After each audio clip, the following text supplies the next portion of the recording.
Hello everyone, welcome to my YouTube channel. इस वीडियो में हम HPPSC शिमला के बारे में बात करने वाले हैं और यहाँ पे भी जो मेन फोकस रहेगा वो सिलेबस पे रहेगा, क्योंकि बहुत सारे एग्ज़ाम आने वाले हैं और उनके सिलेबस का भी किसी को पता नहीं है। तो जैसा कि आपको पता होगा कि 2023 में HPPSC शिमला के नए रूल्स आए, जिसमें कि पेपर 1 और पेपर 2 के बारे में उन्होंने बताया कि अब इस तरह से पैटर्न रहेगा। और उसके बाद बहुत सारी वैकेंसी निकली, लेकिन नंबर्स में आपको मैं ज़्यादा नहीं बोलूँगा, कैटेगरी वाइज आप ज़्यादा मान के चल सकते हो। तो उसमें स्टार्टिंग में वेटनरी ऑफिसर की वैकेंसी निकली जिसका सिलेबस आ चुका है, लेकिन जो लेक्चरर की वैकेंसी निकली जिसके फॉर्म नवंबर में फिल हो चुके हैं।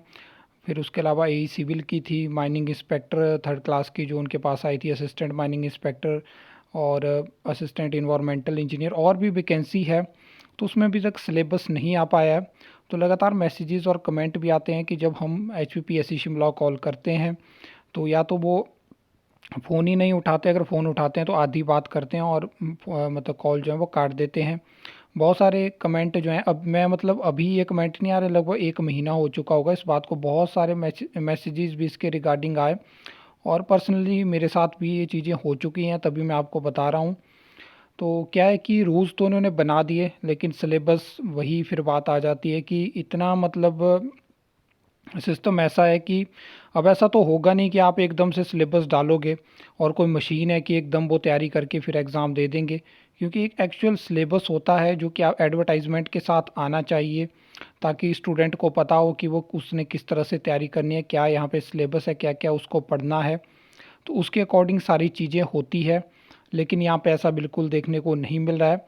तो मैं क्या चाहता हूँ आप सभी से कि आप लगातार कॉल करिए जितने आप कॉल कर सकते हो, क्योंकि एक जो रिक्रूटमेंट एजेंसी होती है उसका ये काम होता है कि सिलेबस जल्दी से जल्दी जो है वो डाला जाए।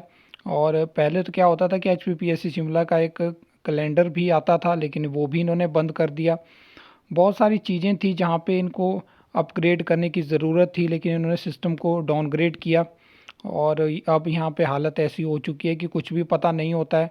अगर इनको सिलेबस के बारे में बोलो या नोटिफिकेशन के बारे में बोलो तो सीधा जवाब आता है कि जैसे कोई अपडेट आएगी तो हम वेबसाइट पे डालेंगे। लेकिन वेबसाइट पे तो हमें भी पता है कि कभी ना कभी आएगी, लेकिन कुछ तो फिक्स हो, कुछ तो ट्रांसपेरेंसी हो, कुछ तो चीज़ें क्लियर हो कि आगे होने क्या वाला है। तो इसके रिगार्डिंग ये वीडियो थी, क्योंकि आपने फॉर्म फिल किया हुआ है, ऐसा तो है नहीं फिर फ्री में एग्ज़ाम कंडक्ट करवा रहे हैं। और ऐसा भी नहीं है कि उनका मतलब हम पे कोई एहसान करेंगे। वो उनका ये काम है, उनका कॉल उठाना काम है, हमें इन्फॉर्मेशन देना उनका काम है। और इसके बारे में ही जो है वो ये बात मैं पहले भी बोल चुका हूँ कि अगर हम लोग हैं तभी जो है वो लोक सेवा आयोग है, तभी राज्य चयन आयोग है। और इसी काम के लिए मतलब इन आयोग बनाए गए हैं और वहाँ पे जो लोग हैं उनको इसी काम के लिए रखा गया है। आई होप आपको ये वीडियो अच्छी लगी होगी, इन्फॉर्मेटिव लगी होगी। तो वीडियो को लाइक कमेंट शेयर कर सकते हो, चैनल को सब्सक्राइब कर सकते हो फर्दर न्यू अपडेट्स के लिए।